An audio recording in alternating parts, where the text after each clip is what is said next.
Hello my dear friends, you're in the Military Summary channel, and today we will discuss the situation in the world on the 3rd of May of 2026. We have lots of very interesting updates, so let's start. And first we're going to talk about the conflict on the territory of Ukraine, and we will start with the state of Armenia, where according to information we have, Zelenskyy, the president of Ukraine, arrived with official visit. After visiting one ally, Azerbaijan, Zelenskyy arrived in Armenia. European Political Community Summit will take place here in Yerevan. He will be requesting something from the leaders of Poland, the United Kingdom, Norway, Finland, and the Czech Republic. This is a very important piece of news, and either this is a very bad signal for Russians, or maybe the Ukrainians are going to ask the Prime Minister of Armenia to use the territory of Armenia as a place for negotiation process between the Russian Federation and Ukraine itself. So one important thing we need to know that Armenia is a part of the Collective Security Treaty Organization. So as you can see, as you know, this is an alliance between the Russian Federation, the Republic of Belarus, the state of Armenia, and several countries from Asia like Kazakhstan and so on. So this is first of all a military alliance where the Russians, despite the fact that everybody is equal, we understand that the Russians are in charge and officially in charge of this alliance. And we need to understand that the president of Ukraine visited the territory of this alliance. Basically, the president of Ukraine entered the territory where the Russians have very strong forces and very strong positions.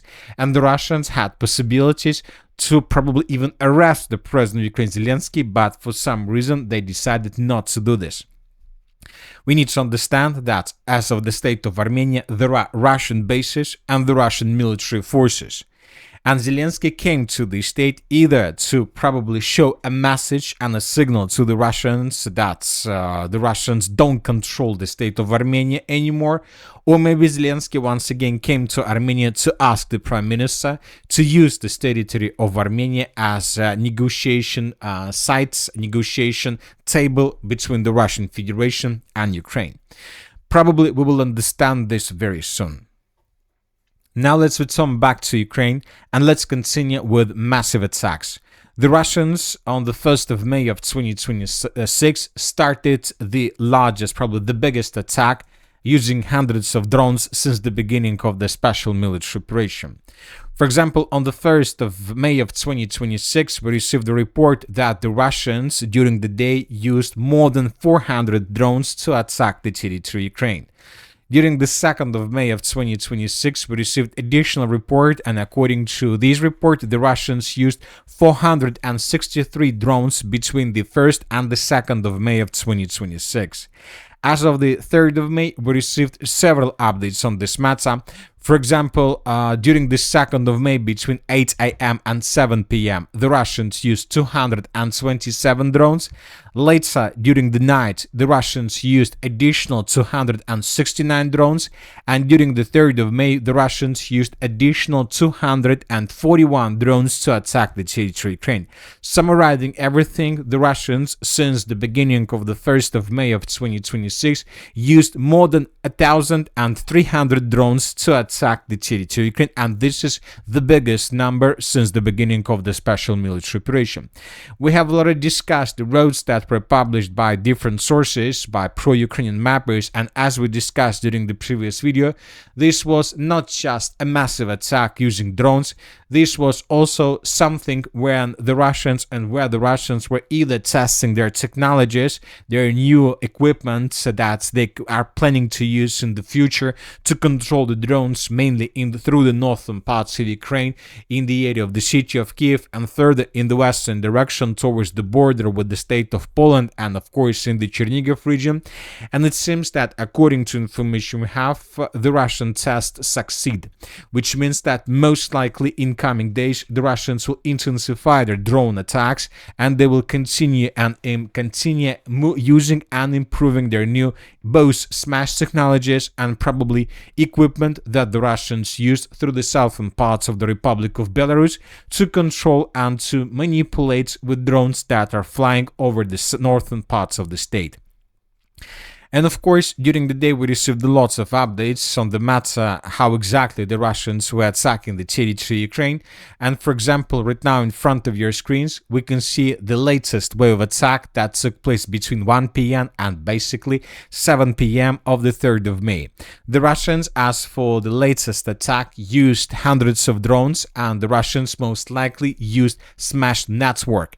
In these videos, in these pictures, we can see how huge number of drones were crossing the border between the Russian Federation and the Sumi region, and how these drones were entering the territory of Ukraine.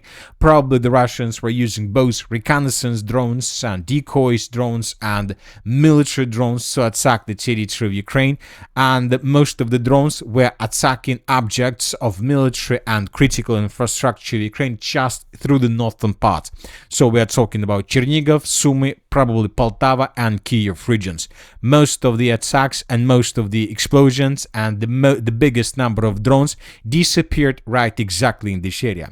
But there were several drones, as you can see, according to these pictures, that managed to move further in the western direction from the city of Kiev. And as you can see, these drones were moving along the border with the Republic of Belarus. Maybe the Russians were testing these drones, and they were testing how exactly they can control these drones when attacking further in the western direction. As of these attacks, we haven't received almost anything about explosions and strikes during the evening. Probably the only updates on this matter we received from the city of Dnipro, because during the 3rd of May attack that took place between 1 p.m. and 7 p.m., the Russians also used missiles. At least 2 Iskander missiles were used to attack the Dnipropetrovsk region, and in this picture we can see the consequences of attack. As you can see, the entire building was almost reduced to ruins with this strike with 2 Iskander missiles, and the sources are saying, mainly pro-Russian sources are saying, that this building was something like a barrack or was something like a place for foreign volunteers, or maybe for foreign mercenaries that were attacked by Russians. As of the end of the 3rd of May, neither the pro-Ukrainian nor pro-Russian sources published the date information about the numbers, but it seems that the Ukrainian forces suffered huge losses as a result of this attack. Now let's move further and let's discuss the situation on the ground. During the previous 12 hours, so during the previous day, we received lots of important updates. And first, let's talk about the Sumi direction, where the Russians continue their offensive operation. We have a very interesting video published from the city of Sumi. We have a very long video, and we have lots of episodes through this video. But at some point of this video, we can see how the Russians were flying over the city of Sumi with FPV drones, and how the Russians were attacking positions of the armored forces of Ukraine in this area. So the Russians, using drones, just regular FPV drones, can establish certain control over the settlement, and the city of Sumi is located around from 27 till 40 kilometers from the positions of the armored forces of the Russian Federation. As for the changes on the ground, during the previous day we received additional changes to the north of the settlement of Sumi, around the settlements of Mala Karchakovka and Karchakovka. According to these changes, as you can see, the Russians continue offensive operation further in the direction of the villages of Kianitsa and Novosich. So most likely there are very heavy clashes in this area, but the most important goal of Russians is not even to take under complete control the settlement of Novosich, but to take under complete control the settlement of Ivolzhanskaya and this big forest. And if the Russians are able to do this, of course the Russians will start using these forests for concentration of troops before moving further in the southwestern direction and in the southeastern direction, with the purpose to encircle the contingent of the armored forces of Ukraine in the area of the settlement of Sadki and further in the southwestern direction.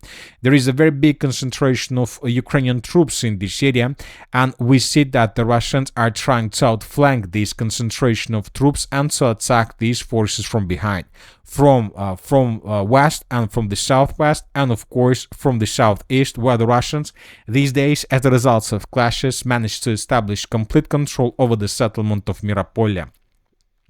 And these are the changes on the ground in the Miropolye direction. The Russians, according to the group of forces north and according to the Minister of Defense of the Russian Federation, managed to establish complete control over the settlement, and the Russians continue offensive operation further. But it seems that the Russians are not going to cross the river of Psol in this region. The Russians, as of now, are moving further in the southwestern direction, probably trying to outflank the river of Psol and to attack the settlements of Rmala, Rybitsa, and from these positions to attack further in the western direction. So most likely after the end of May's holidays, we'll see lots of updates from this area, because the Russians are going to use the Sumi direction as a primary direction for their summer offensive operation. Furthermore, during the day, lots of attacks and explosions were recorded when Russians were bombing positions of the armed forces of Ukraine with aviation and with drones. Another important area is the settlement of Velika Pisarevka. This is already the most southern parts of the Sumi region, and during the previous 24 hours, as you can see, lots of updates were recorded in this area. The Russians intensified their activities in this direction using hundreds of FPV drones, trying to attack as many as possible positions of the armed forces of Ukraine, and the most important thing is that most likely the Russians are going to intensify their offensive operation in this region with the purpose to cut almost physically the Sumi region and the city of Sumi from the city of Kharkiv.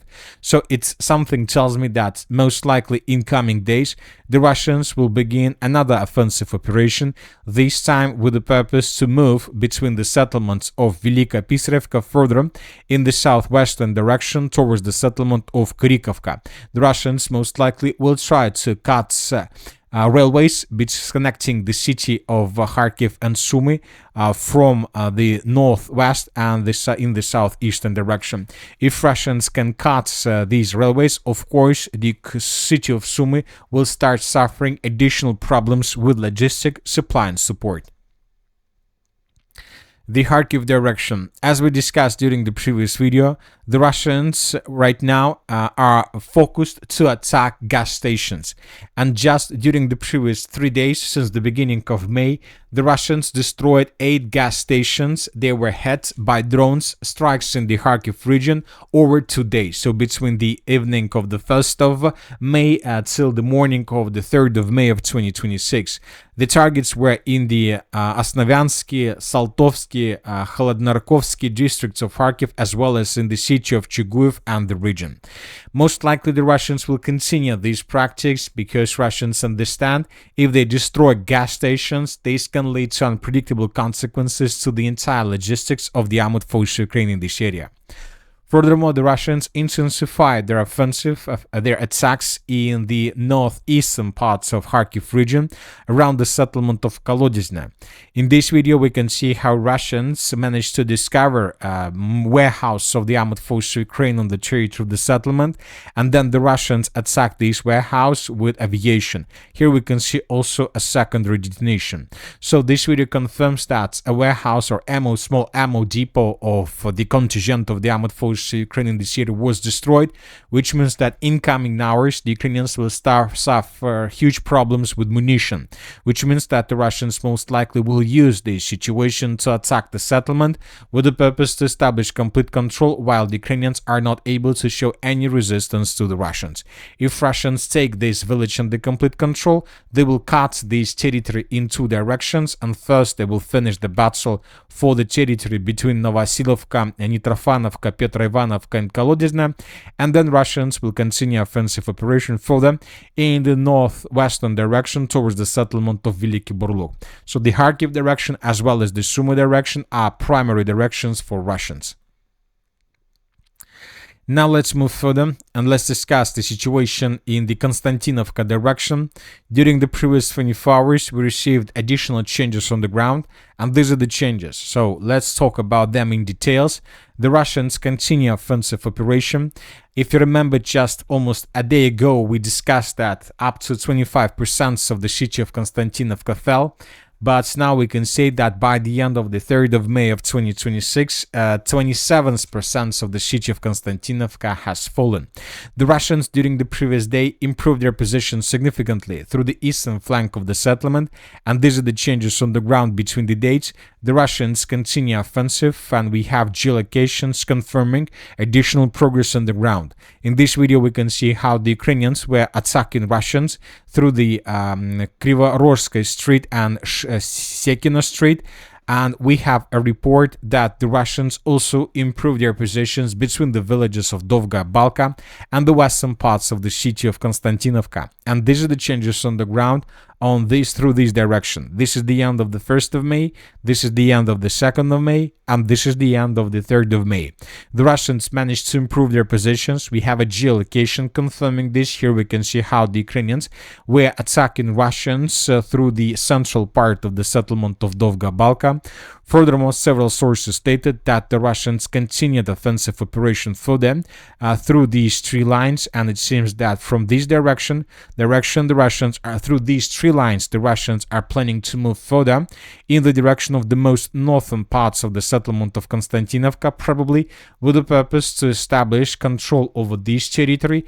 And if Russians are able to take these territories under complete control using these three lines, then most likely the southwestern parts of the city of Konstantinovka would be caught by the Russians in cauldron. So this is the situation in this area. We believe that after the end of the May's holidays, the Russian offensives will only intensify. Now let's move further and let's talk about the Drapoleia direction. During the previous day, lots of videos were recorded from this area, especially from the settlement of Drapoleia. Here we can see that the settlement was almost reduced to ruins. In this video we can see a Russian FPV drone attacking a vehicle of the armed forces of Ukraine in the southwestern parts.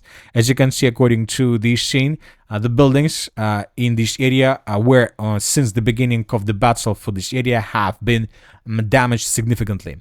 Furthermore, the Russians attacked positions of the armed forces of Ukraine through the village of Drapoleia, which is located to the southwest. In this video, we can see positions of the armed forces of Ukraine and vehicles through the settlement, and here we can see how Russians were attacking forces and equipment of the armed forces of Ukraine moving through this area.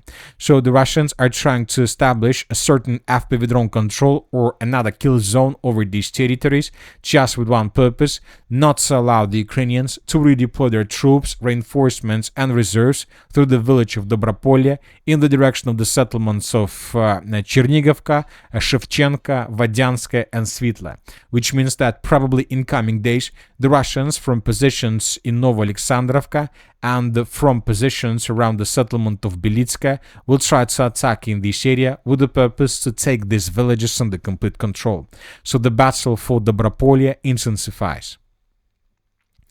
As for the Zaporizhzhia direction, during the previous day we received a report from several pro-Russian sources that the battle for the southern parts of Novopavlovka has finished. So these are the changes on the ground between the dates. This is the end of the 2nd of May, and this is already the end of the 3rd of May. The Russians, it seems, managed to take under complete the territory. It seems that Ukrainians controlled just less than 30% of the settlement, and in coming days the Russians will continue offensive operation in this direction with the purpose to establish complete control over the settlement of Novopavlovka, and then from these positions to continue offensive operation further in the western direction with the purpose to take under complete control all these territories to the south of Mizhova.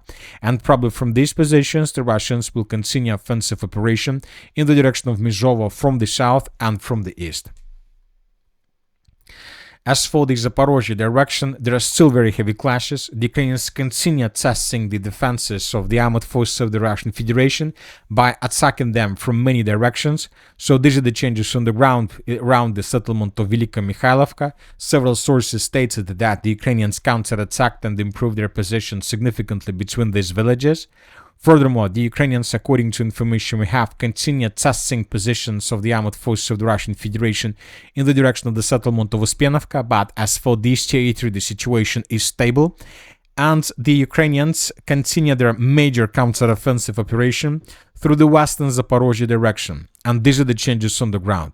We have a video published by pro-Russian sources of how Russians were attacking positions of the armed forces of Ukraine in the southern parts of Primorska. We have lots of buildings that were damaged and destroyed by Russians, which means that the Ukrainians, as a result of a counter-offensive operation, managed to answer this part of the settlement, and now the Ukrainians managed to isolate Russians who are currently located on the territory of the southern part of Primorska.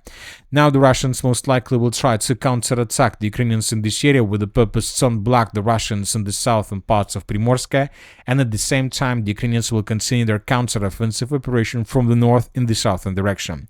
So this is a very important battle because the results of the major Zaporizhzhia battle depends a lot on the situation and the results of the battle to the south of the river of Konska.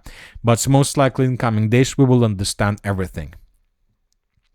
And that's it for today. The Military Summary channel reminds that we condemn any violence in the world. Thank you for watching. Subscribe to my channel, put your likes, join my Patreon, and have a good day. Bye bye.